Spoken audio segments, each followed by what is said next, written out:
Соңку 20 жылда жашыл энергетиканын өнүгүшү өсүүнүн жогорку темпин көрсөтүүдө. Мунун себептери көп. Париж келишиминин кабыл алынышы, электр энергиясына баанын өзгөрүшү, дүйнөлүк экономика жана башка. Убакыттын өтүшү менен энергиянын жаңылануу булагы дүйнөлүк энергетикалык рынокто өзгөртүшү мүмкүн. Анткени азыртадан эле чыныгы энергетикалык революцияны байкаса болот. Ал өз кезегинде тармактын жаңы лидерлерин калыптандырууда. Дүйнө бойлой көрсөтүүсүндө жашыл энергетиканы өндүрүшкө жана колдонууга киргизүү, анын өнүгүшүнө көбүрөөк чараларды кабыл алып жаткан алдыңкы мамлекеттер тууралуу айтып беребиз.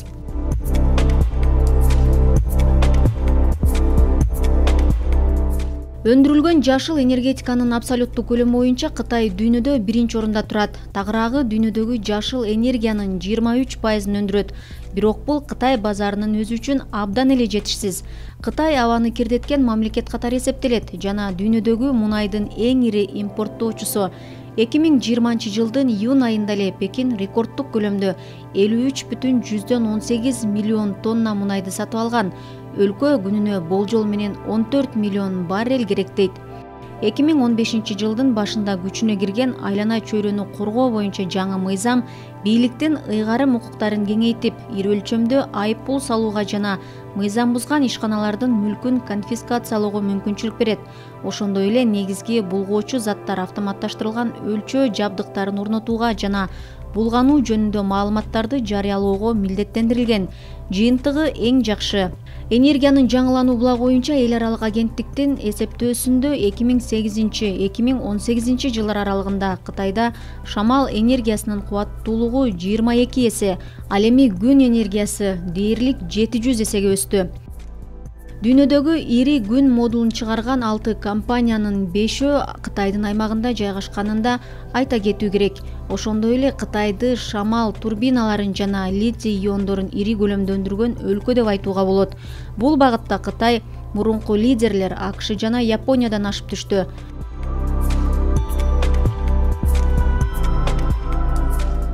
Германия көмүрдү колдонуудан баш тартып, атомдук энергиянын үлүшүн азайтуу саясатын күчөткөн Европадагы бирден бир өлкө.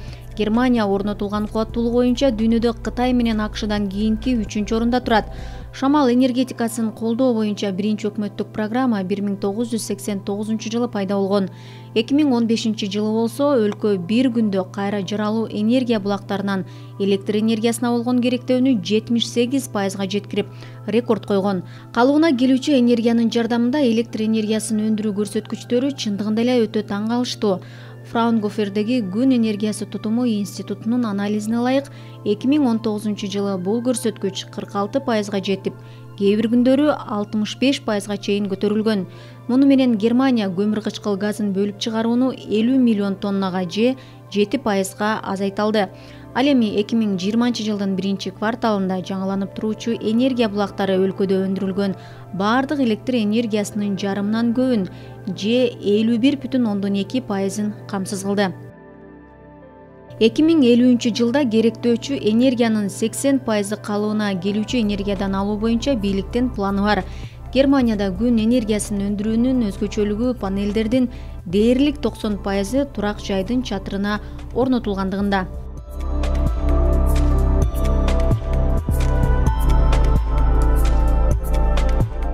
2010-2019 жылдар аралыгында Америка Кошмо Штаттары кайра жаңылануучу энергияны өндүрүү жана ири инвестиция салуу боюнча Кытайдан кийинки 2-чи орунда турган өлкө болгон.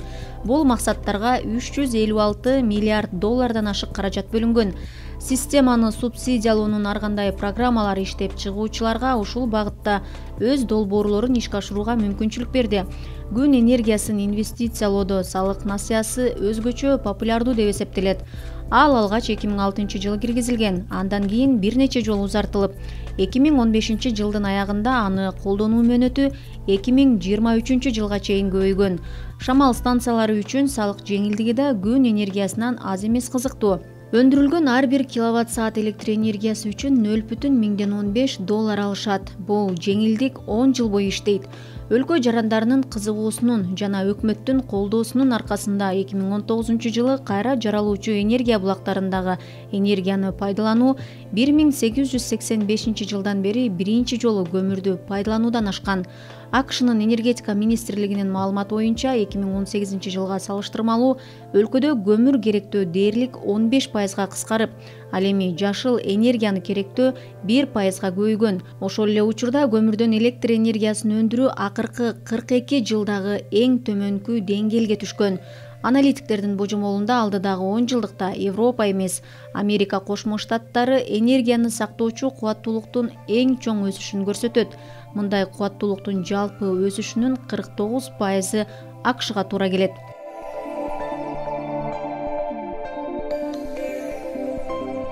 Италия күн энергиясын өндүрүү жана пайдалануу боюнча дүйнөлүк лидерлердин бири. Дүйнөлүк күн генерациясында үлүшү 12,5% түзөт.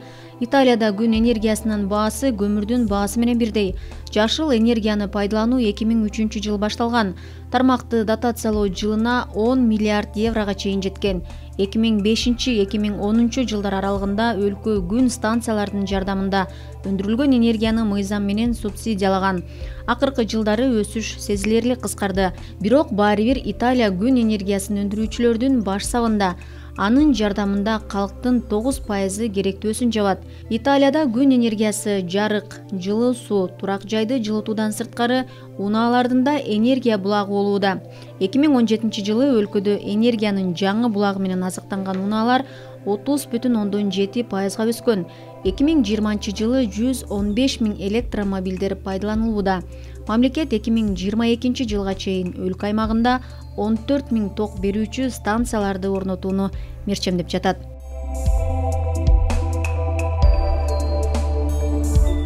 Фукусима атомдук электр станциясындагы авариядан кийин Япония кайра калууна келүүчү энергия булактарын өнүктүрүүгө киришкен. 2011 жылы мыйзам кабыл алынып, ага ылайык энергетикалык компаниялар жаңылануучу энергия булактарынан электр энергиясын 20 жылга сатып алууга милдеттендирилген.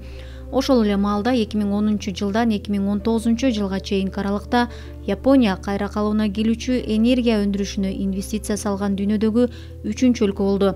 Бул максатты ишке ашыруу үчүн $202 миллиард инвестиция салган. Үйлөрдүн чатырына автономдуу орнотулган күн панелдери 2040 жылы Япониянын энерго рыногунун 12%-ын түзөрү болжолдонууда. Японияда күн энергиясы менен катар шамалдан энергия алуу да өнүгүүдө. 2030 жылы өлкөдө 3,5 киловатт деңизде калкып жүрүүчү шамал электростанциялары орнотулушу мүмкүн. Калкынын саны 1,3 миллиард адамдан ашкан Индия электр энергиясын керектөө боюнча дүйнөдө 3-орунда турат. 10 жыл мурда өлкөдө күндөн алынган энергия жалпы керектөөнүн 1%-ын гана түзчү. Ал эми бүгүнкү күндө дүйнөлүк электрогенерациянын 9%-ын түзүүдө. Күн энергиясы өндүрүшүнүн кыска аралыкта өсүшүнүн себеби тармакка салынган инвестиция жана жабдыктардын баасынын жеткиликтүү болушу. Индияда жана анын чегинен тышкары жерлерде күн энергиясы көмүрдү энергия булагы катары сүрүп чыгара баштады. Бүгүнкү күндө күндүн фотоэлектрдик элементтерин колдонуп, электр энергиясын өндүрүү баасы 2009 жылдагы деңгээлдин 25%-ын гана түзөт жана 2040 жылга чейин дагы 66%-га төмөндөшү күтүлүүдө. Демек, 2040 жылы $1 күн энергиясын азыркыдан 2,3 эсеге көп сатып алууга болот. Индия дүйнөдө күндүн энергиясын алуу жана пайдалануу үчүн эң жакшы шарттарга ээ. Бул 100 миллиондогон адамдардын үйлөрүнө жарык киргизүүгө гана жардам бербестен, балдардын кечинде билим алуусуна шарт түзүп, үй-бүлөлөргө тамакты муздаткычта сактоо жана узак убакытка созулган иштен кийин телевизор көрүүгө шарт түзөт. Мыкты аба ырайы жана өкмөттүк субсидиялар Испаниянын Европада күндүн энергиясын өнүктүрүү үчүн эң жагымдуу өлкөлөрдүн катарына кошот. 2018 жылы Испаниянын өкмөтү күндүн энергиясына салыктан бошотулган жана туруктуу каражаттарды колдонуу менен энергияны өндүрүү боюнча бир катар чараларды караштырган падышанын жарлыгын бекитти. Аларга электр унаалары үчүн жаңы кубаттоочу станцияларды орнотуу, электр энергиясынын арзан баалары жана социалдык баалардагы арзандатуулар кирет. Жалгыз бой ата-энелер үчүн керектөөчүлөрдүн укугун коргоо, кубаттуулугу 100 киловаттан ашпаган жана өзүлөрү пайдаланууга арналган жаңы күн батареяларын каттоону жеңилдетүү, ошондой эле жеке өндүрүлгөн энергия үчүн акы алуу каралган.